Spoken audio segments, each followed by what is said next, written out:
کلھا فی النار الا واحدہ. ذرا ان دونوں حدیثوں پہ بحیثیت ایک طالب علم کے ہم غور کریں. پاک پیغمبر کا ادھر ارشاد یہ ہے کہ میری امت 73 فرقوں پہ تقسیم ہوگی، سارے جہنم جائیں گے سوائے ایک کے. ادھر فرماتے ہیں یا علی انت و شیعتک هم الفائزون، اے علی آپ اور آپ کے شیعہ ہی حتماً و یقیناً کامیاب ہونے والے ہیں.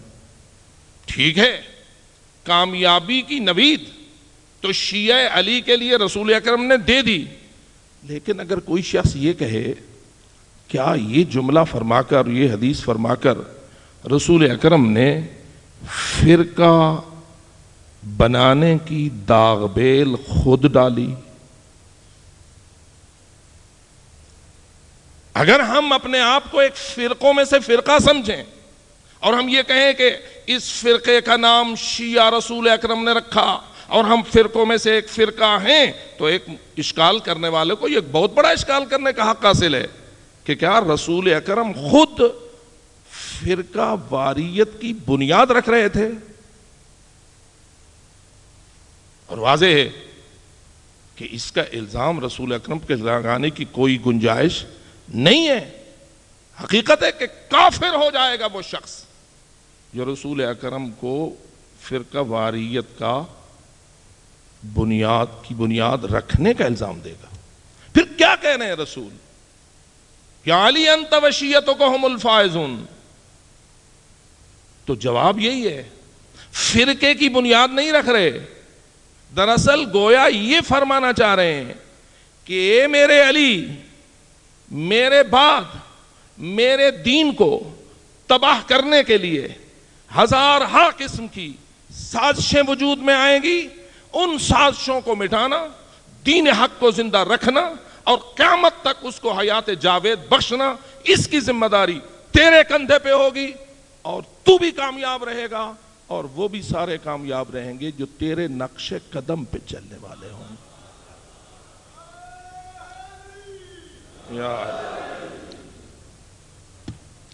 شیعہ بمانا فرقوں میں سے ایک فرقہ، یہ ایک تصور ہے.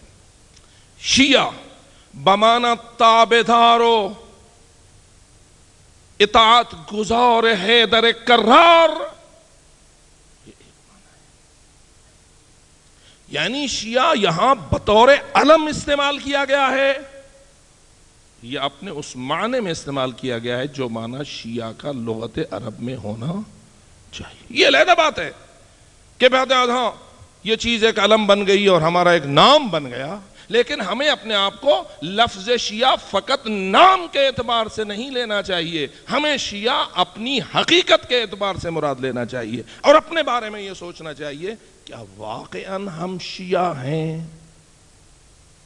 ہمارا نام شیعہ ہے یا ہم شیعہ ہیں؟ باپ تو نام رکھ دیتا ہے کسی بیٹے کا غلام علی، باپ تو نام رکھ دیتا ہے کسی بیٹے کا غلام حسین، نام تو اس کا غلام حسین ہو گیا. اب دیکھنا یہ ہے کہ جس مقصد کے لیے باپ نے نام رکھا تھا کیا اس نے اپنے اندر اس چیز کو پیدا کیا ہے یا پیدا نہیں کیا. اس کو تو مرتے وقت بھی کہیں گے اسما افہم اسما افہم اسما افہم یا غلام حسین، لیکن وہ نام کی حد تک تو غلام حسین ہے، کیا حقیقت میں بھی وہ غلام حسین ہے؟ ہم بھی آیا نام کی حد تک شیعہ ہیں یا ہم حقیقت میں شیعہ ہیں؟ اور اگر حقیقتاً شیعہ بننا ہے تو یقیناً کامیابی ہمارا مقدر ہے. اب ذرا آپ غور کریں کہ یا علی انت و شیعتک هم الفائزون کے حوالے سے سب سے پہلا شیعہ علی کون؟ ماشاءاللہ آپ مجھ سے بہتر سمجھتے ہیں، میں فقط آپ کو ذکر فإن الذکرى تنفع المؤمنین کے حوالے سے جملے عرض کرنے کی سعادت حاصل کر رہا ہوں. رسول اکرم نے فرما دیا، وہ تو ہو گئے فرمانے والے، مخاطب ہو گئے علی. کامیابی کی نوید علی کو بھی مل گئی اور علی کے شیعہ کو بھی مل گئی. تاریخ عالم اسلام میں ہم اگر توجہ کریں سب سے پہلا شیعہ کون؟ جو کچھ میں سمجھ پایا ہوں، مجھے تو یہ سمجھ آتی ہے کہ علی کا پہلا شیعہ سیدہ نساء حضرت فاطمۃ الزہرا سلام اللہ علیہا ہے۔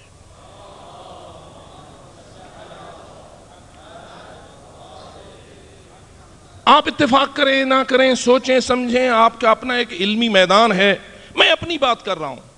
بے شک سلمان بھی شیعہ ہے، بے شک ابو ذر بھی شیعہ ہے، لیکن میرا سوال یہ ہے، کیا فقط صحابہ رسول ہی شیعہ ہیں یا بی بی بطول بھی شیعہ ہے؟ اور کیا بی بی بطول مشایعت علی حیدر کرار میں مقام فوزان پہ پہنچی ہے یا نہیں؟ جب رسول اکرم نے یہ فرما دیا کہ یا علی انت وشیعتکہم الفائزون، اس فوز و کامیابی سے مراد تنہا آخرت میں جنت کا حصول ہے یا دنیا میں جس مقصد کے لیے رسول اکرم نے علی کو ان شیعہ کا قائد اور شیعان علی کو علی کا تابعدار فرمایا تھا، اور جس طرح میں نے آپ کی خدمت میں عرض کیا کہ گویا ایک ذمہ داری تھی جو علی کے کندھوں پہ ڈالی جا رہی تھی اور شیعہ علی کے کندھوں پہ ڈالی جا رہی تھی کہ میرے بعد تو میرے دین کو نقصان پہنچانے کے لیے ہزارہا بیرونی اور اندرونی سازشیں وجود میں آئیں گی، کافر بھی کریں گے، مشرک بھی سازش کریں گے، منافق بھی سازش کریں گے، اور شاید کافروں اور مشرکوں کی سازشیں اتنی زیادہ سنگین نہ ہوں گی جتنی اندر والوں کی سازشیں سنگین ہوں گی، لیکن اے علی تیری ذمہ داری ہوگی کہ تو ان سازشوں کو ناکام کرنے کے لیے اپنی ذمہ داریوں کو ادا کرے گا، اور میں تجھے نوید دیتا ہوں اور اس امر کی پیشگوئی کرتا ہوں کہ تو اپنے مشن میں کامیاب رہے گا۔ یا رسول اللہ فقط علی حیدر کرار کا نام لے لیتے کہ تو کامیاب رہے گا، آپ نے اگلا لفظ کیوں بولا؟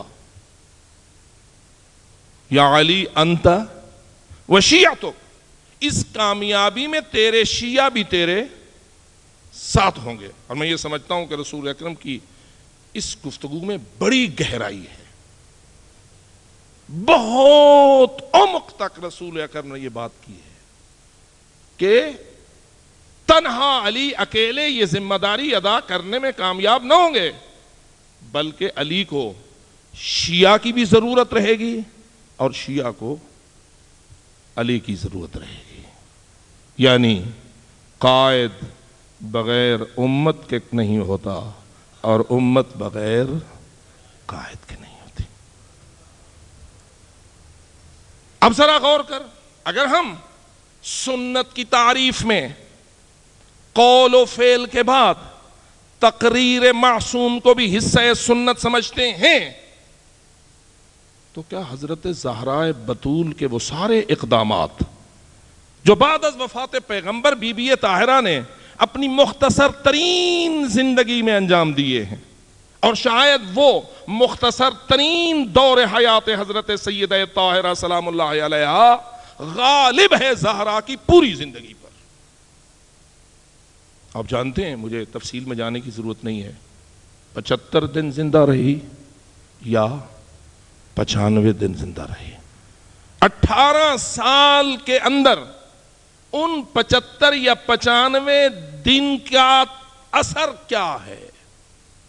آج اگر کوئی تحلیل کرنے والا یہ کہے کہ اگر وہ 75 دن یا 95 دن زہرا کے نہ ہوتے شاید حق مردہ ہو چکا ہوتا۔ امیر المومنین خاموش ہیں، زہرا میدان میں ہے۔ ان 75 دنوں میں امیر المومنین